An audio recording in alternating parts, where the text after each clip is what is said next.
Hello, everybody. So, I hope everyone had a really great Mother's Day weekend. I don't, my mom is not in town, so I wasn't able to hang out with her, but we did have a conversation. Anywho,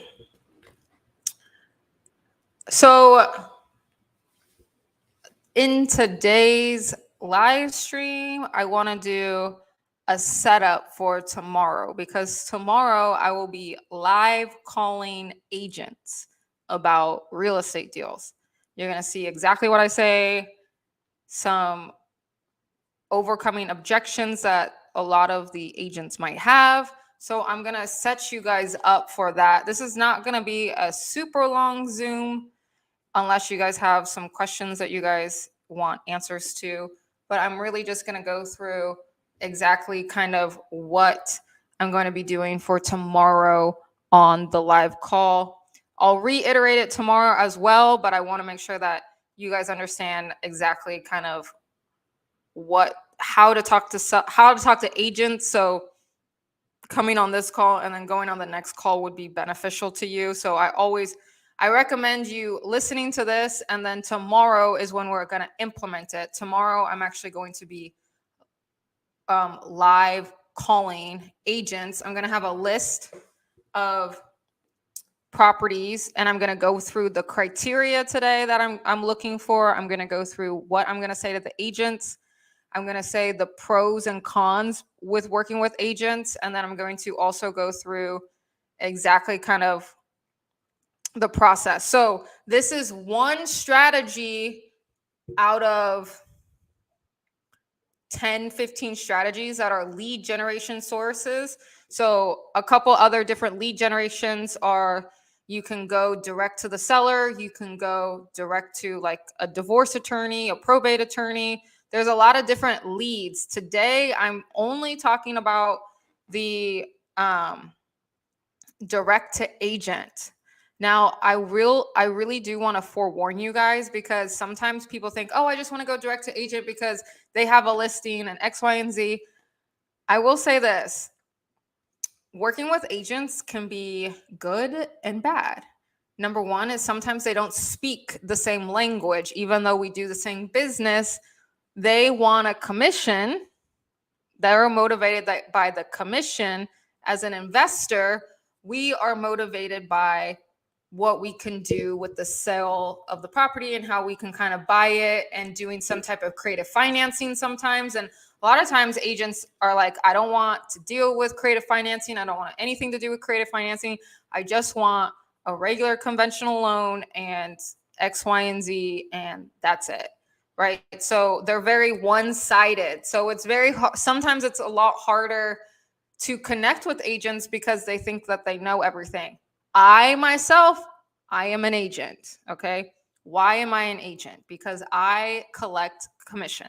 Commission is when I have my own investment properties. Do I go out and buy and sell like real estate, like having a retail buyer and a retail seller?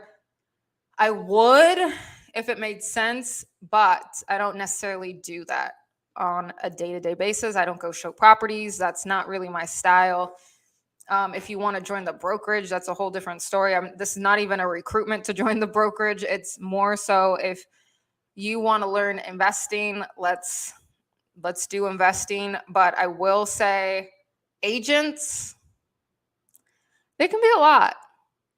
So a little bit of backstory. Actually, last week, I was on the phone with an agent trying to get this deal, and I was with my other agent that was on. I was with another agent, and she was listening to what I had to say on the phone. And when that happened, there was an agent that was like, "Oh, every single one of my investors, every single investor that I've ever worked with, they've always used cash." So I, being doing this for 7 years, I have never, ever met an investor that always pays cash for their properties. Never met one. Not one. Not one single one. Why do investors not pay cash for their properties? Because they like to use leverage. If they can use leverage, then they have a better use for their cash. Now, if they want to pay off property, that's a completely different scenario. But the big time investors, they do not pay cash. They typically have a loan and they typically have a down payment. So if you want to tell me all of your investors use cash, I know that you're not, it's not the same. We're not speaking the same language. A lot of the time, an agent thinks that when you say owner financing or creative financing, that you don't necessarily have the money. Well, that's simply just not the case. A lot of the time, you can offset taxes for the seller because if it's an investment property, they're gonna have to pay 25% capital gains tax unless they 1031 it. So how do you get around it? A lot of the time you can do seller financing where the payments are paid over time and you don't have to necessarily take over. They don't actually have to sell it. If they sell it, they're going to lose 25% capital gains. If they've had it for a very long time, they will lose that money. And if you know anything about real estate investing, then you would know that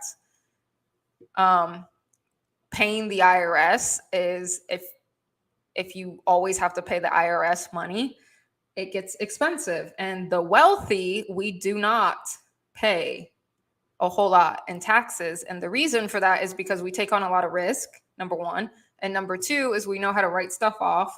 And number three, that we know the tax code. The tax code says it's written for people to gain wealth and continue. Now, if you understand it and you can get to the next level, then that's one of the ways. A lot of people don't realize you pay a lot in interest and taxes. Those two items can be very expensive. People think it's your kids. I'm here to say it's not your kids. It's taxes and insurance and interest that you pay to your bank in a form of a mortgage, in the form of a credit card. That stuff is the most expensive. So going back to oh no. Okay, sorry. Going back to the agent stuff.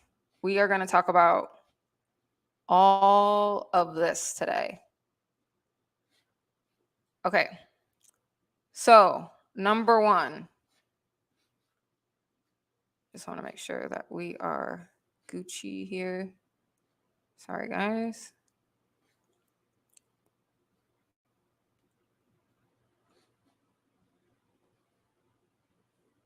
Okay. So what are some pros and cons? I kind of went through that a little bit.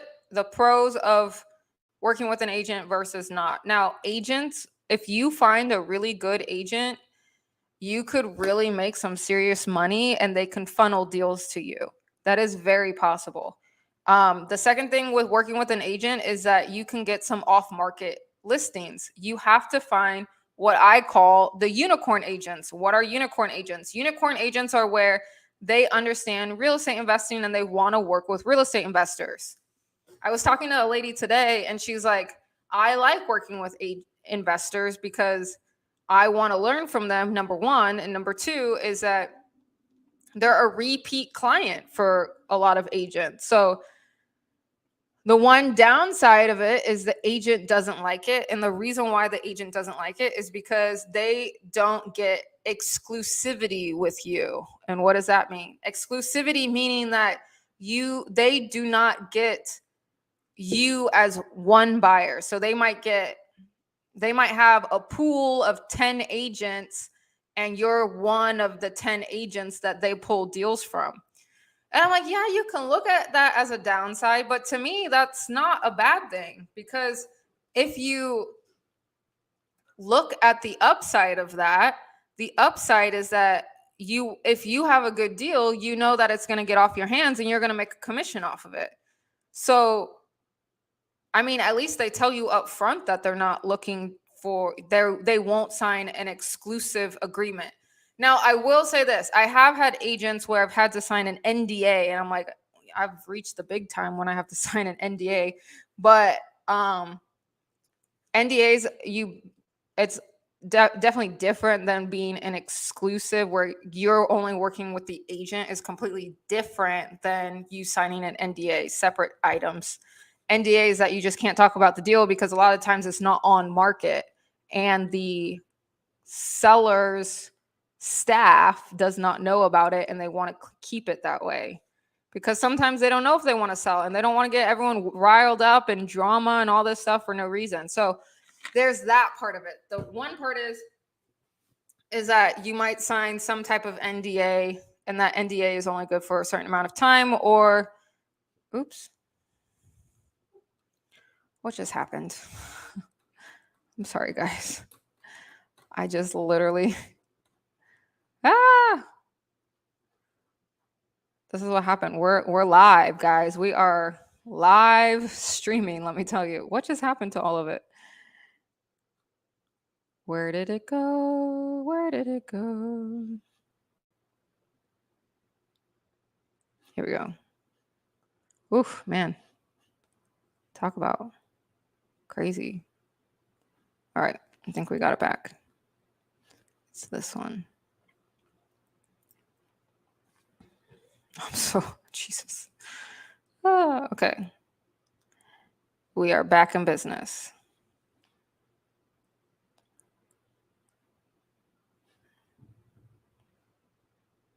All right. Sorry about that. So the second thing is what type of property am I looking at on MLS?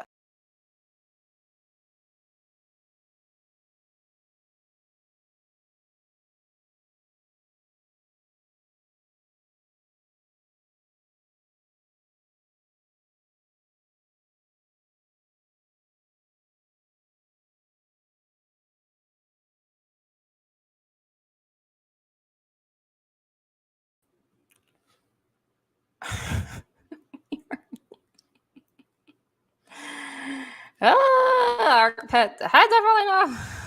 Jesus. Okay. All right. So the type of houses that I want to look for are the following. Let me write them for you. Days on market is the first thing I look for. Days on market needs to be 180 days or more. How much is 180 days? Is about 6 months, I believe. 6 months? Yeah, 6 months. If it's less than 6 months, it could be 90 days, but still that's kind of pushing it in today's market, I feel like. But if it's 6 months to a year that it's been on the market, I'm telling you, those are the ones that you want because those are probably more motivated than the people that just got their properties listed on the MLS. The properties that have been on the MLS for 1 to 2 days, they're not motivated to sell to you as an investor because they're like, okay, I can just wait for somebody else to give me like an all cash offer or to give me somebody who's actually just going to use the property for a primary residence. So there's that. The second thing is that what else I'm looking for is that in my case would be a fixer.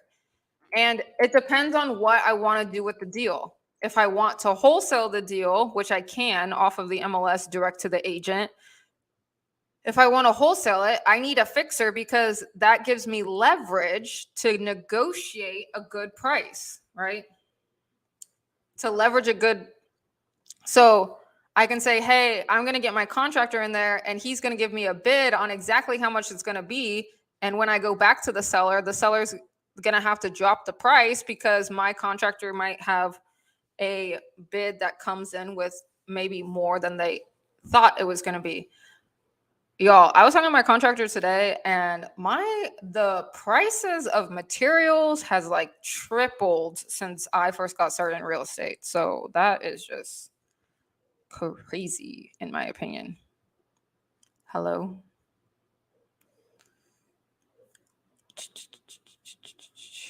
One moment. I just want to make. Okay. Um, so I'm looking for a fixer if I'm wholesaling it. If I'm doing creative financing on it, I want something that is not necessarily always a fixer. Sometimes I just want maybe it's a couple years old, or it's in decent shape where I can still rent it out. I'm still gonna have to clean it and do a bunch of stuff to it, but at least I can. I don't have to like do a major renovation of like fixing the whole kitchen, fixing the bathroom. I don't have to do all that. So depending on what you want to do is depending on what properties you look for. Another thing is that I actually I live in the Houston metro area, but I actually look for properties in the surrounding areas because it depends on the market, but from what I have seen is that there's so many pockets that do so much better.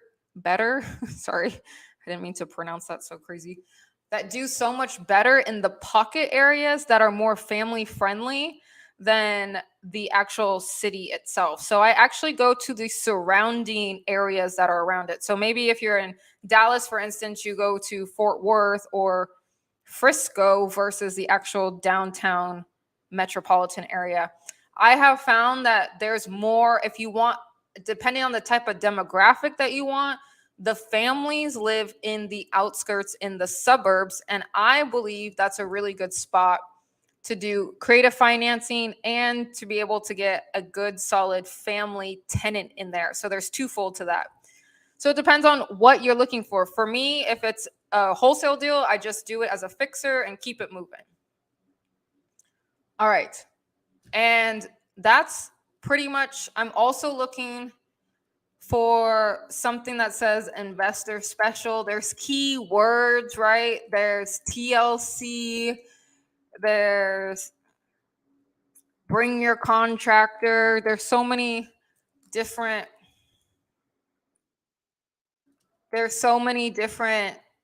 like nuances. Some of them are kind of a little bit um that's like more of like a you need to completely knock this down and and um knock it down and build a whole new house a lot of the time.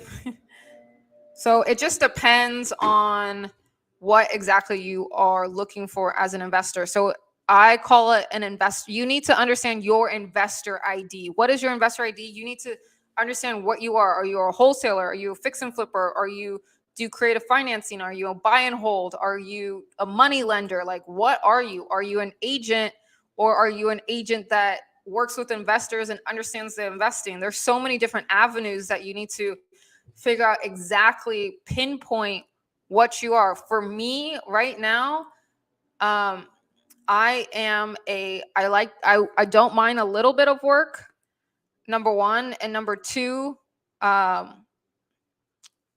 I am moving towards more creative financing because I just got hit hard with a high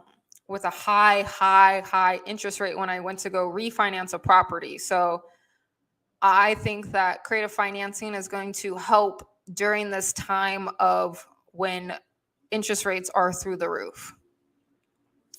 All right. So, and I'm a buy and hold person. I like buying and holding, not necessarily a fixer upper person. Just, I've never been that person. I used to fix and flip, but I would prefer to buy and hold. All right. So, tomorrow I'm going to be doing an agent outreach. And what does that entail? Agent outreach entails going to what my list is. I'm going to pull a list off of MLS because I am an agent at the end of the day. Going to pull a list, and then I'm going to just go down one by one by one. But there's a couple things that we need to keep in mind with this whole thing. Number one is the seller's motivation. At the end of the day, we're still trying to find groundhogs, is what they call it. Groundhog. I call it, not they call it. I call it groundhogs, which is a motivated seller. We need to find a motivated seller. That is the point of this whole thing. If they're not motivated, we got to keep it moving. So I will say another thing with agents that you have to be mindful of is that they say that certain things and they speak for their client, and their client doesn't necessarily say what that agent is saying. So you're going to see me probably tomorrow. I wouldn't say get into a fight, but you're going to see me you're going to see me kind of wrangle in the agent a little bit, let's put it that way, because a lot of the time these agents, they think that they know they're doing, but they really don't. So to each their own. Number 2, the tone on the phone needs to be nice. So when the agent says, hello, this is X, Y, and Z, and that is your time, like, hey, how's it going? My name is Claire, and I'm a real estate investor, and I am looking at your listing at blank property, and so this is what we're going to do. All right, so that's number 2. The first one is it needs to be nice. You need to sound confident, like you know what you're doing, even though you might not. The first couple of phone calls, you're going to fumble. You're going to watch me fumble the ball a couple times tomorrow. I'm excited for you guys to see me get on the phone, because a lot of the time people think like, oh, I didn't go through all those no's just like anybody else goes through those no's. I'm the same person. I go through those no's just like anybody else. I'm not more special than anybody. I still get no's. All right. So I kind of spoke about this a little bit earlier of like, don't sign a buyer's representation form. If you want to sign a buyer's representation form, you sign it for the property that you guys are doing. So if it's at 123 Main Street, you are only signing that buyer's representation form for that one property. So you don't go around them. They get their commission still. Everybody wins. Everyone is happy. Do I believe agents should get paid for what they do? If they found the lead, they should get paid for it. Do I think they should get 3%? Well, that is up to the seller to give them 3%. That is not up to me. The seller pays for the agent fee. All right. So in order for it to be a good wholesale deal, there needs to be a good chunk of a big gap in the middle of the list price and the wholesale price. So that price needs to be different, because what are you going to go do? You're going to go put your fee of $10,000 onto it and go sell it off the other way to another buyer, right? So how to get the agent on your side? It's very simple. Agents have one language. The language is a commission. All agents speak the language of commissions. Okay, I've never seen so many people motivated by a 3% commission before. Here it's 3%. In California, it's like 2.5. They'll only give out, because the property prices are a little bit higher in California, obviously. So they give a bigger commission. So they knocked it down to like 2.5 typically. All right. And then you need to see, so how do you get them on your side? It's motivation. At the end of the day, it's 100% motivation for the commission. All right. And then the last thing is you lock it up. How do you lock it up? You have to sign a contract and put EMD, which is earnest money deposit. A lot of people, different states call it different things. In California, we call it EMD. In Texas, we call it earnest money deposit. So, and then when I go and flip the contract, if I go and flip it with a wholesaler, I typically put, that wholesaler has to put a non-refundable deposit of the earnest money. So if it's a $2,000 deposit, because it's a $200,000 property, it's a non-refundable unless the title is not clear and we have to refund the money. We typically do not. It's a non-refundable deposit. So if they don't perform, they lose that money regardless of anything. All right. Especially when you're dealing with buyers, they need to be serious. And I've actually had this happen twice or maybe 3 times, where the earnest money gets stuck in escrow because the buyer and the seller are arguing over the earnest money. All right. And guess what? Escrow will just keep it until somebody gives up or somebody sues somebody and they keep it moving. So tomorrow for the 1 hour at 6 p.m. I'm going to be on with Maria. Hopefully she texts me back so she'll be on too. If not, I'll be on here at 6 p.m. for 1 hour. I will call as many agents as I possibly can. So I will see you guys back tomorrow at 6 p.m. right here on my live stream. So thank you guys so much for tuning in. We'll talk to you guys in the next one. Bye.